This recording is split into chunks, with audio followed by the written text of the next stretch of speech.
నమస్తే, welcome to our channel. నేను సిరి. క్రైస్తవ ఓట్లన్నీ జగన్మోహన్ రెడ్డి గారికి అని చెప్పేసి తేల్చి చెప్పేశారు విమలారెడ్డి గారు.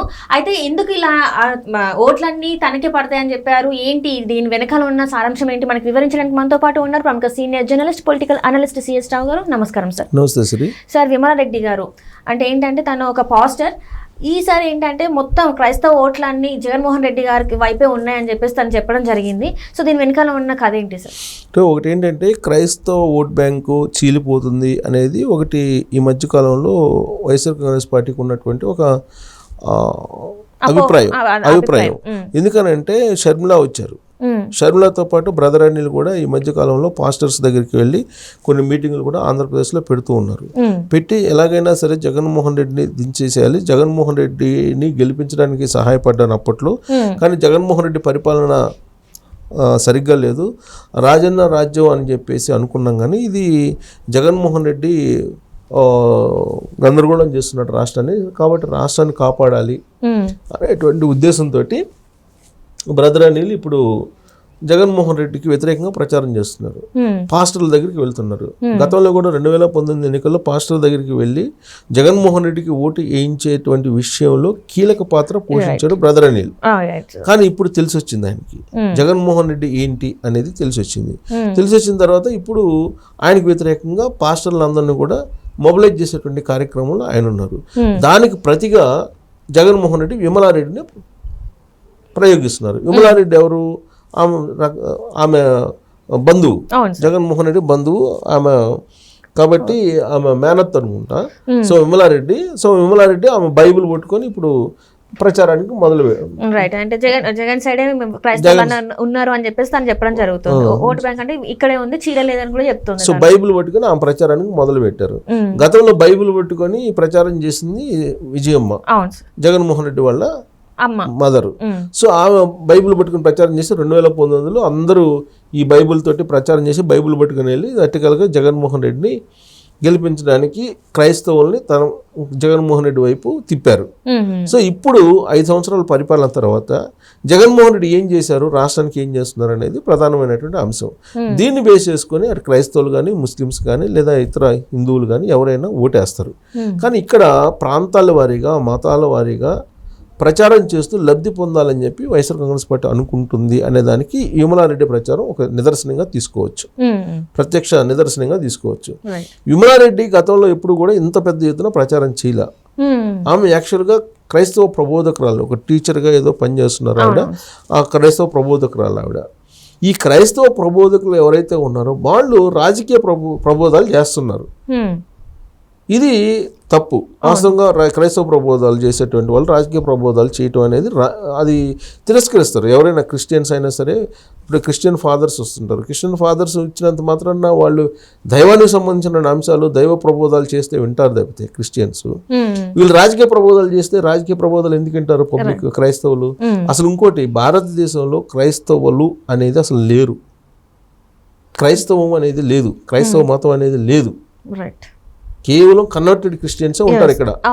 ఒరిజినల్ క్రిస్టియన్స్ ఎవరు ఇక్కడ భారతదేశంలో లేరు అనేది చరిత్ర చెప్తుంది. కన్వర్టెడ్ క్రిస్టియన్స్ మాత్రమే ఉంటారు ఇక్కడ. కన్వర్టెడ్ క్రిస్టియన్స్ ఉంటారు, హిందువులు ఉంటారు, ముస్లిమ్స్ ఉంటారు, అంతే తప్ప క్రిస్టియన్స్ అంటూ ఇక్కడ అసలు లేరు. ఈ మధ్య కాలంలో గత కొన్ని దశాబ్దాలుగా విదేశాల నుంచి ఫండ్స్ని ఎంజాయ్ చేయడానికి కొంతమంది ఈ క్రిస్టియానిటీని ప్రోత్సహిస్తూ వస్తూ ఉన్నారు. దాంట్లో భాగంగానే వీళ్ళంతా క్రిస్టియన్స్గా మారారు. ఇప్పుడు జగన్మోహన్ రెడ్డి కానీ, రాజశేఖర్ రెడ్డి కానీ, వీళ్ళందరూ కూడా కన్వర్టెడ్ క్రిస్టియన్స్. బేసికల్గా హిందువులు, ఇక్కడ ఉండే వాళ్ళందరూ ఆల్మోస్ట్ హిందువులే. అందరూ భారతదేశంలో ఉండే వాళ్ళందరూ హిందువులే. సో ఇప్పుడు క్రైస్తవులుగా ఎలా మారారంటే కన్వర్టెడ్ క్రిస్టియన్స్, హిందువులే కన్వర్టెడ్ క్రిస్టియన్స్ అంటారు వీళ్ళని. సో కాబట్టి వీళ్ళు ఇప్పుడు ఆ క్రైస్తవం అనే దాన్ని పెట్టుకొని మత ప్రాతిపదికన ఎన్నికల ప్రచారం చేయటం అనేది తప్పు అని అందరూ చెప్తుంటారు. కానీ వీళ్ళు మత ప్రాతిపదికనే చేస్తున్నారు, ప్రాంత ప్రాతిపదికన చేస్తూ ఉన్నాడు జగన్మోహన్ రెడ్డి. 3 రాజధానుల నుంచి 3 ప్రాంతాలుగా విడగొట్టి దాన్ని ఫ్లేవర్ చేసి లబ్ధి పొందాలనేటువంటి ప్రయత్నం జగన్మోహన్ రెడ్డి చేస్తున్నారు. అటు వైజాగ్లో రాజధాని అని, ఉత్తరాంధ్ర అని, ఇక్కడేమో కోస్తా ఆంధ్ర అని, ఆడేమో రాయలసీమ అని, ఇట్లా 3 ప్రాంతాలుగా దాన్ని విడగొట్టి ఒక పెద్ద బూచిగా చూపించి 3 ప్రాంతాలని, ఆ 3 ప్రాంతాల మధ్య ఎంతో కొంత గ్యాప్ పెట్టేస్తే కనుక రాయలసీమలో ఎంతో కొన్ని లబ్ధి పొందొచ్చు సీట్లు అనేటువంటి యాంగిల్ అయింది. ఇంకొక వైపు ఏమో వాళ్ళ విమలారెడ్డి ఏమో ఒక బైబిల్ పట్టుకొని వెళ్ళి జగన్మోహన్ రెడ్డికి ఓట్లు వేయండి, జగన్మోహన్ రెడ్డికి ఓట్లు వేస్తేనే మన క్రైస్తవులంతా బాగుంటారనే యాంగిల్లో ఆమె చెబుతుంది. అది ఆ విధమైనటువంటి ప్రచారం అనేది ఎప్పుడు చేస్తారని అంటే చేసినటువంటి అభివృద్ధి బాగలేనప్పుడు, లేదంటే ప్రజల వ్యతిరేకత ఉన్నప్పుడు. ఇవన్నీ అంటే రెండు ఉంటాయి రాజకీయాల్లో, ఒకటి కన్విన్స్ చేయటం, రెండు కన్ఫ్యూజ్ చేయటం. కన్విన్స్ చేయలేనప్పుడు చేసేటువంటి కార్యక్రమాలు ఇవన్నీ అని చెప్పి మనం భావించడానికి అవకాశం ఉంది. రైట్. అంటే మొన్న జోగి రమేష్ గారు కూడా మనం జగన్మోహన్ రెడ్డి గారు ఏసు బిడ్డ, సో ఏసు బిడ్డని మనం గెలిపించుకోవాలి, మళ్ళీ ముఖ్యమంత్రిని చేయాలని కూడా తను కూడా వ్యాఖ్యానించడం జరిగింది సార్. అంటే వీళ్ళందరం దేవుని అడ్డు పెట్టుకొని ఓట్లని తెచ్చుకోవాలనుకుంటున్నారు, అసలు ఎలా? ఇప్పుడు అదే నిజమైతే ఆయన ఏసు బిడ్డ కాబట్టి క్రిస్టియన్స్ అందరూ వేయాలనుకుంటే, ఇప్పుడు మరి హిందువులందరూ ఆయనకి యాంటీగా వేయాలిగా, అంతే కదా సార్. అంటే వాళ్ళు చెప్పింది అలానే ఉంది. ఇప్పుడు అదే చేస్తే కనుక, హిందువులందరూ యాంటీగా చేస్తే కనుక ఆయనకి అసలు ఎన్ని సీట్లు వస్తాయి? ఇప్పుడు రాయలసీమలో ఉండే వాళ్ళందరూ హిందువులే కదా, ఆంధ్రలో ఉండేట హిందువులే, ఉత్తరాంధ్రలో ఉండేటువంటి అందరూ హిందువులే. అసలు ఒరిజినల్ క్రిస్టియానిటీ అనేది లేదు, హిందువులు ఉన్నారు. ఓకే, కన్వర్ట్ క్రిస్టియన్స్ తీసుకున్నా కానీ వాళ్ళ లెక్క ప్రకారం, జోగి రమేష్ లెక్క ప్రకారం, లేకపోతే విమలారెడ్డి లెక్క ప్రకారం తీసుకుంటే కన్వర్టెడ్ క్రిస్టియన్స్ వేసినా కానీ మిగతా వాళ్ళు అయితే వ్యతిరేకంగా వేయాలిగా జగన్మోహన్ రెడ్డికి, వేయాలి కదా. కాబట్టి మత ప్రాతిపదికన, కులం ప్రాతిపదికన, లేకపోతే ప్రాంతాల ప్రాతిపదికన ఓట్లు అడుక్కోవటం అనేది అతని పరిపాలన మీద నమ్మకం లేనప్పుడు వచ్చేటువంటి అంశాలు ఇవన్నీ కూడా. పరిపాలకును ఎవరైతే చేస్తున్నారో ఆ పరిపాలన మీద, పరిపాలించినటువంటి విధానాల మీద నమ్మకం లేనప్పుడు వచ్చేటువంటి అంశాలు ఇవి. కులం, ప్రాంతం, మతం ఇవన్నీ కూడా వస్తూ ఉంటాయి. ఇప్పుడు విమలారెడ్డి బైబిల్ పట్టుకొని ప్రతి వేదిక మీదకి క్రైస్తవుల్లో మత ప్రబోధకులుగా ఉన్నటువంటి ఆమె అక్కడికి వెళ్ళేసి పాస్టర్లతోటి సమావేశాలు పెట్టి మనందరం కూడా జగన్మోహన్ రెడ్డికి సపోర్ట్ చేయాలి అని చెప్పి ప్రచారం చేస్తున్నారంటే అది పరమైనటువంటి రాజకీయం అనుకోవాలి. అలాగే బ్రదర్ అనిల్ చేసేది కూడా మతపరమైనటువంటి రాజకీయమే. సో ఇక్కడ క్రిస్టియన్ ఓటు చీలిపోకుండా ఉండేదానికి వాళ్ళు ఏదో ప్రయత్నం చేస్తూ ఉన్నారు. క్రిస్టియన్స్ ఎప్పుడైనా సరే, క్రిస్టియన్స్ కానీ హిందువులు కానీ ముస్లిమ్స్ కానీ ఎవరైనా సరే, అక్కడ న్యూట్రల్ ఓటర్స్ ఉంటారు కొంతమంది. ఆ న్యూట్రల్ ఓటర్స్ ఎవరైనా చెప్పినా కానీ వినరు. అది రాష్ట్ర అభివృద్ధికి సంబంధించినటువంటి అంశంగా చూస్తారు. ఇప్పుడు జగన్మోహన్ రెడ్డికి వేస్తే రాష్ట్రం బాగుపడుతుందా లేదా అనేది చూస్తారు, ఎందుకంటే అధికారంలో ఆయన ఉన్నారు కాబట్టి. కాబట్టి అది చూస్తారు తప్పితే ఈయన బైబిల్ పట్టుకుని వచ్చినంత మాత్రం నా విమలారెడ్డి మొత్తం క్రైస్తవులంతా జగన్మోహన్ రెడ్డి వైపే ఉన్నారని చెప్పి ఆ స్టేట్మెంట్ ఇవ్వటం అనేది పరిపాలన మీద అపనమ్మకం.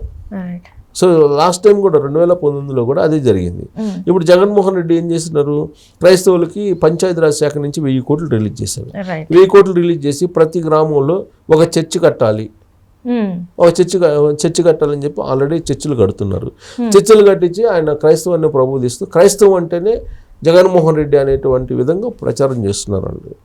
అటు లాస్ట్కి అటు క్రైస్తవులు నమ్మరు, ఇటు హిందువులు నమ్మే పరిస్థితి లేదు. ఎందుకంటే ఇటీవల కాలంలో వెంకటేశ్వర స్వామి దగ్గరికి పోయి చేయాల్సినటువంటి కార్యక్రమాన్ని జగన్మోహన్ రెడ్డి ఆయన ఇంటి దగ్గర క్యాంప్ ఆఫీస్కి తీసుకొచ్చుకొని, క్యాంప్ ఆఫీస్లో దేవాలయాన్ని వెంకటేశ్వర స్వామిని తీసుకొచ్చుకొని అక్కడ పూజా కార్యక్రమాలు చేయడం చూసాం మనం. క్రిస్టియన్స్ కూడా ఇప్పుడు క్రిస్టియన్స్ ఏ విధంగా ఆదరిస్తారు, రాష్ట్ర అభివృద్ధి లేకపోయినా పర్లేదు అని చెప్పి వేస్తారా క్రిస్టియన్స్? పోనీ క్రిస్టియన్స్కి మిగతా పార్టీ వాళ్ళు చేయలేదా, మిగతా పార్టీ వాళ్ళని ఇబ్బంది పెట్టారా, వాళ్ళని ఏం లేదు కదా. సో అలాంటప్పుడు క్రిస్టియన్స్ మాత్రం సాలిడ్గా ఎందుకు వేస్తారు జగన్మోహన్ రెడ్డి? అంటే ఇక్కడ అభివృద్ధిని చూపట్టకుండా జస్ట్ మతపరమైన ఓట్లుగా వాళ్ళకి మాత్రం ఇంపార్టెన్స్ ఇస్తున్నట్టు కనిపిస్తుంది సార్. ఇక్కడ కూడా నేను ఈ అభివృద్ధి చేశాను, నేను రోడ్లు ఇప్పించాను, లేకపోతే ఉద్యోగాలు ఇప్పించాను అయితే ఎక్కడ అడగట్లేదు. ఒకటేంటంటే జగన్మోహన్ రెడ్డి ఏం చెప్తున్నాడు, నా పరిపాలన చూసి నాకు ఓటు వేయండి అని చెప్తున్నారు కదా, అదే మాట మీద నిలబడగా జగన్మోహన్ రెడ్డి అదే మాట మీద నిలబడాలి. అంటే ఆయన పరిపాలన మీద ఆయనకు నమ్మకం ఉంటే ఇవన్నీ తీసుకురారు. తన పరిపాలన చూసి ఓటేయమని చెప్పి ఆయన చెబుతున్నాడు. తన పరిపాలన చూసి ఓటేయమని చెప్పినటువంటి ఒకే ఒక లీడర్ ప్రపంచంలో జగన్మోహన్ రెడ్డి అని చెప్పి ఆయన చుట్టూ ఉన్నటువంటి వాళ్ళు చెప్తున్నారు. అలాంటప్పుడు ఈ జిమ్మిక్స్ ఎందుకు? ఈ జిమ్మిక్స్ అవసరం లేదు కదా, ఈ జిమ్మిక్స్ అవసరం లేదు. ప్లస్ సమాజంలో అన్సర్టనిటీని పెంచుతాయి, అసహనాన్ని పెంచుతాయి ఇలాంటివన్నీ కూడా, మతపరమైనటువంటి. ప్లస్ అది కనుక ఫ్లేవర్ అయితే ఇంకా జగన్మోహన్ రెడ్డిగా నష్టం. ఇప్పుడు విమలారెడ్డి పోయేసి ఆ బైబిల్ పట్టుకొని ఆమె మత ప్రచారాలు చేస్తూ జగన్మోహన్ రెడ్డికి సపోర్ట్ చేయండి అని చెప్పి చెప్తుంటే ఆ పక్కన ఉండేటువంటి హిందువులు ఒక ఓటు కోసం 4 ఓట్లు పోగొట్టుకుంటారు కదా. ఇప్పుడు హిందువులు పోలరైజ్ అవుతారు కదా, అప్పుడు నష్టపోతారు కదా అల్టిమేట్గా. కాబట్టి ఇక్కడ ఎవరిని చెప్పినా కానీ విమలారెడ్డి చెప్పినా, జగన్మోహన్ రెడ్డి చెప్పినా, లేకపోతే బ్రదర్ అనిల్ చెప్పినా, లేకపోతే ఎవరు చెప్పినా మత ప్రాతిపదికన, కుల ప్రాతిపదికన, ప్రాంతాల ప్రాతిపదికన ఎలక్షన్స్ జరగవు. అది పబ్లిక్లో రావాలి. అక్కడ పరిపాలన ఎలా ఉంది, రాబోయేటువంటి రోజుల్లో జగన్మోహన్ రెడ్డికి మళ్ళీ ఓటేస్తే రాబోయేటువంటి పరిస్థితులు ఏంటి, వీటన్నిటి మీద అవగాహన ఆంధ్రప్రదేశ్లో ఉండేటువంటి జనానికి బాగా తెలుసు. సో వాళ్ళు నిర్ణయం తీసుకుంటారు. ఇలాంటి జిమ్మిక్కులకి ఎవరు పడరు, అంత ఈజీగా పడరు. అలా పడే పని అయితే మరి ప్రభుత్వాలు మారటాలు ఎన్ని ఎందుకుంటాయి? మారుతున్నాయి కదా ప్రభుత్వాలు. Right sir.